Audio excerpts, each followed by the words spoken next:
Good day, members of Ignited in Christ's YouTube channel. Today we are discussing how to understand generational illness or trauma. We often see that the same illnesses and or trauma are being carried forward in a generational line. For example, we will see that a grandmother, a mother, and the daughter, and even the grandchildren are suffering from the same illnesses or experiencing the same trauma and the same difficulties in their lives.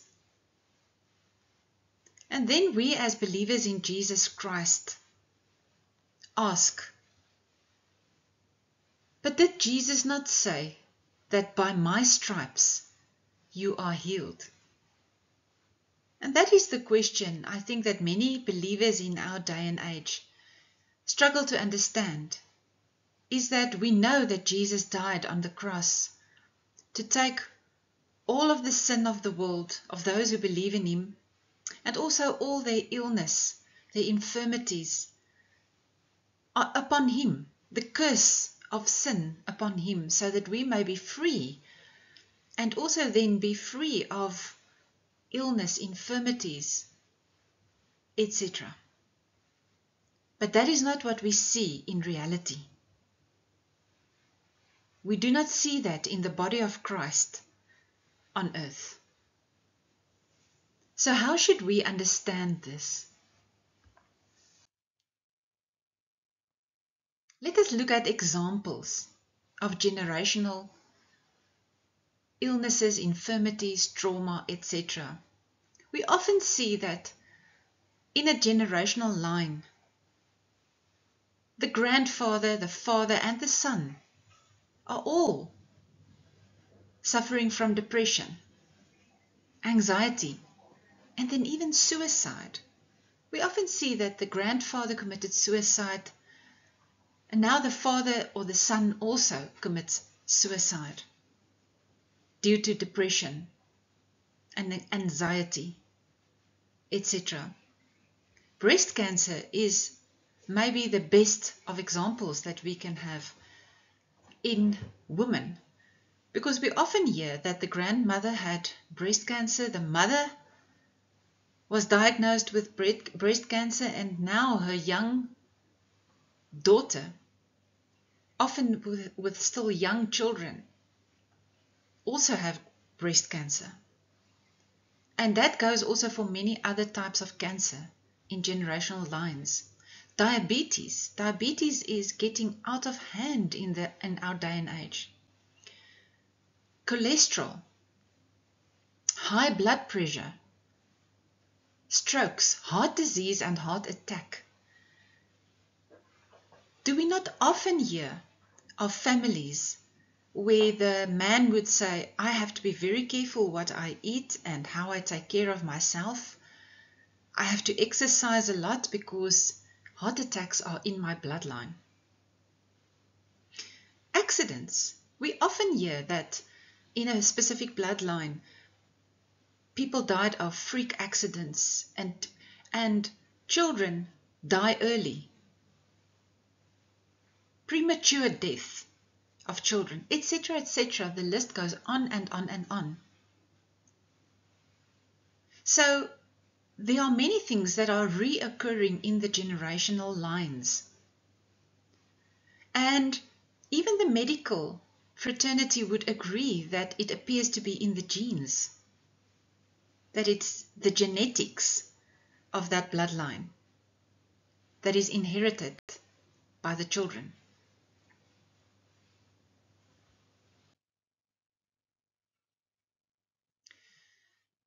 Now we have to go back again to the fall in the Garden of Eden in Genesis. And we learn there, we read that sin brings curse. And curse in our lives manifests in illnesses, infirmities, trauma, and even death. We read in Genesis 3 verses 13 to 19 that curse came over man, but also in respect of the whole of creation because of sin. And death came because of the curse of sin. In Deuteronomy 30 verse 19, we read that Moses said, that God said, I have set before you life and death, blessing and cursing. Therefore choose life, that is by keeping my commandments, living a righteous life, repenting for your sin often and frequently, that is old covenant, we must remember, but that both you and your descendants may live.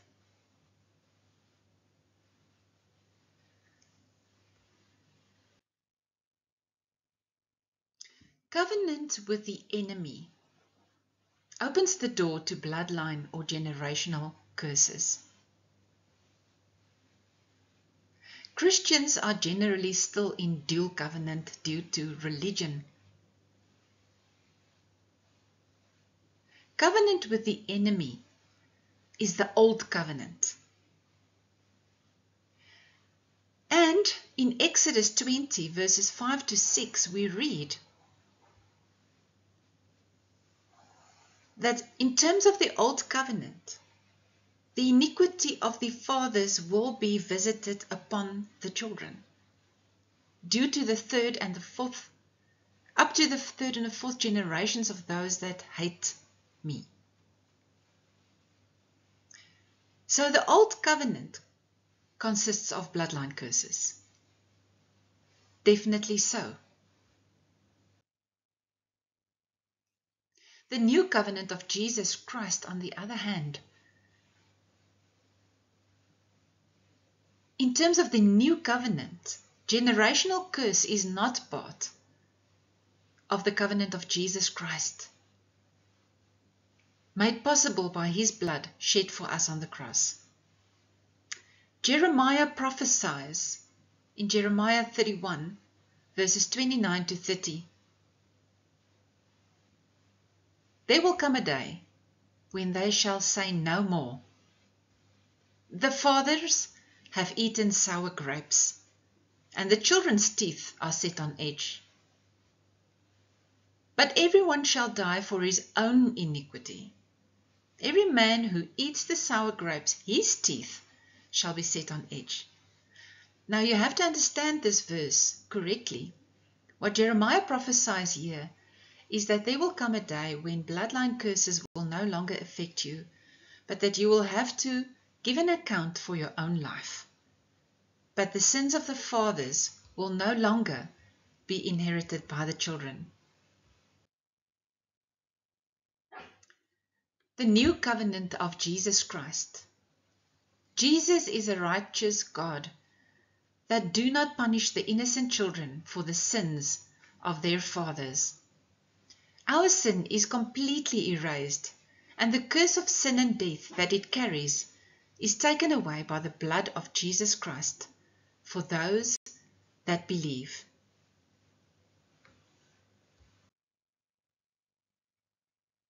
But why do we then still see the effect of sin, that is curse, illness, trauma, and even premature death, in believers' lives?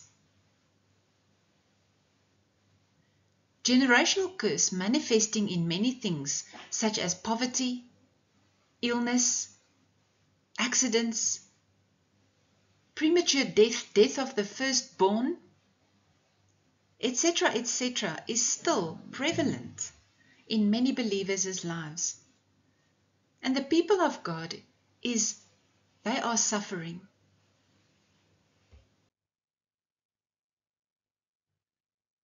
Dual covenant entitles the enemy to apply the old covenant. When we are standing in dual covenant, it gives the enemy the right to again hold the unrepented sins of the fathers against the children. Unhealed trauma may then also be carried forward from generation to generation.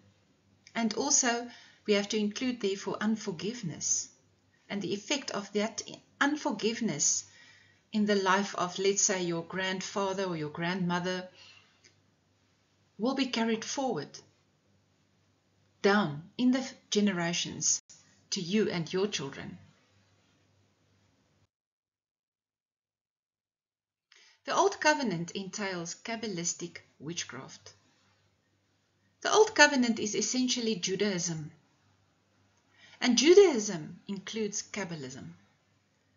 Kabbalism is the strongest type of witchcraft. What you see there is the Kabbalistic tree of life, which is actually the tree of knowledge of good and evil, the enemy's kingdom.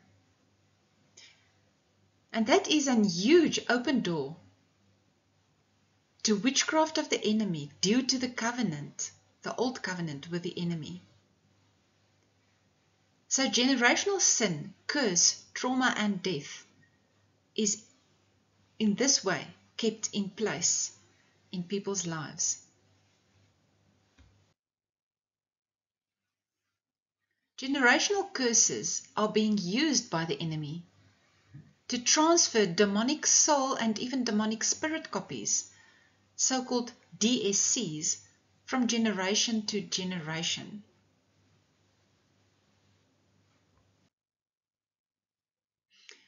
A DSC, or a demonic soul copy, is a demonic copy of the broken soul and or spirit of another person that have already passed away or is still alive, which is then pasted or placed into the soul and body of another living person with the aim of carrying forward the generational curse, resulting in generational illnesses, infirmities, death, and or trauma.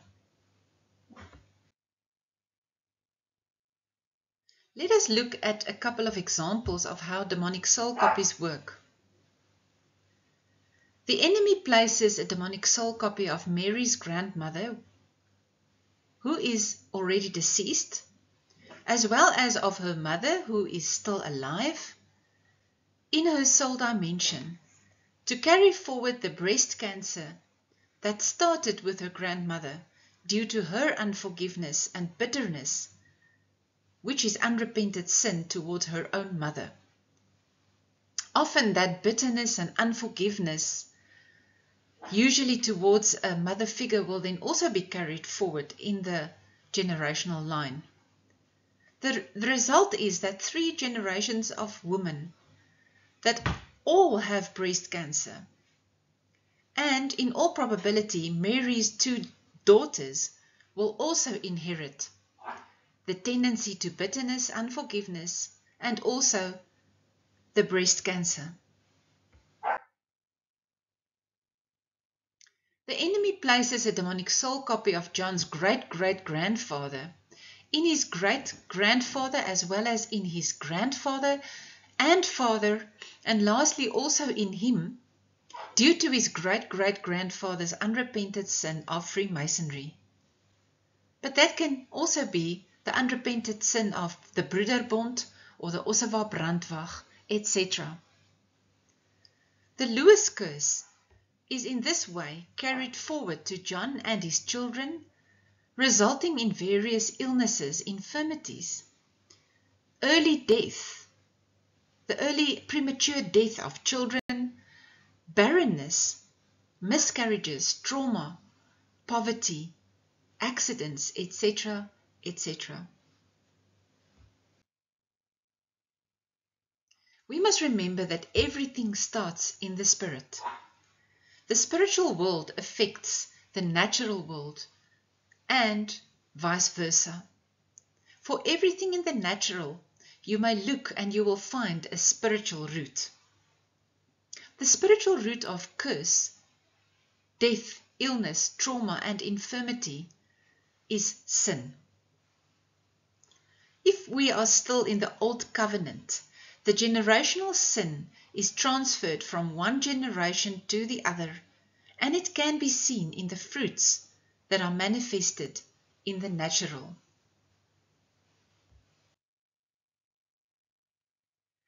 The result in the human race can be illustrated with that picture there that shows a snowball effect due to the unrepented sin in the generations, and very importantly, religion, which brings forward the old covenant, even though the believers in Jesus Christ are also standing in covenant with Him as His bride.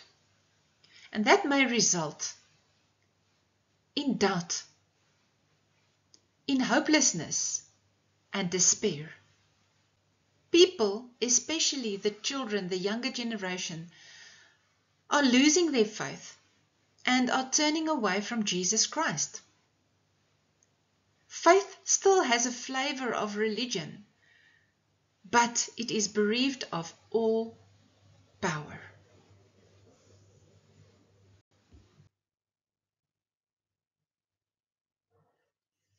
What then is the road to freedom in Jesus Christ? And we have for 12 years and longer, we have believed that it is through repentance, renunciation of generational curses and deliverance. But we say to deal with demonic soul copies and demons in people, that is deliverance, without getting out of covenant with the enemy, is like trying to get the water out of a boat without first fixing the hole. Believers in Jesus Christ should first and foremost get out of covenant with the enemy. This is why truth is so important, and why Jesus said that only the truth will set us free.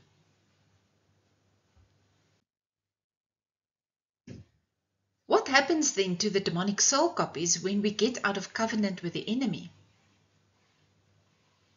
We must remember that the demonic soul copies are the result of Kabbalistic witchcraft, which is integral in the Old Covenant.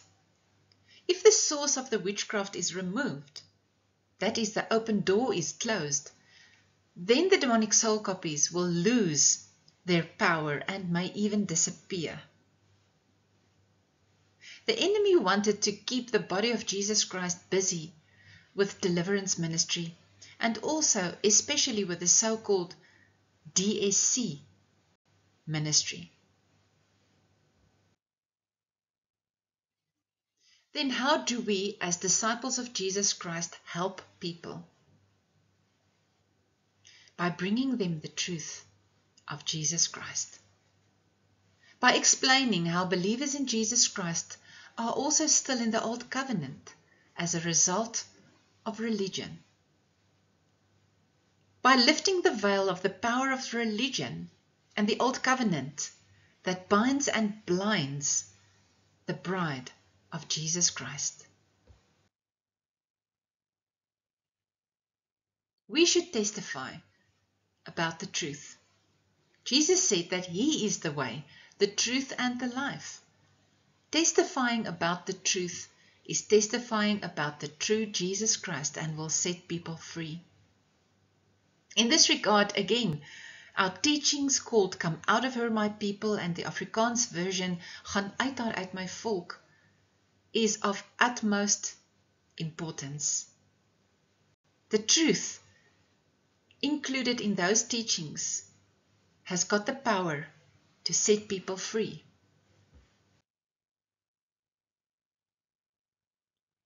Renunciation of and breaking bloodline curses coupled with deliverance, including the so-called demonic soul copy ministry, will not bring lasting freedom if we are still in the covenant with the enemy.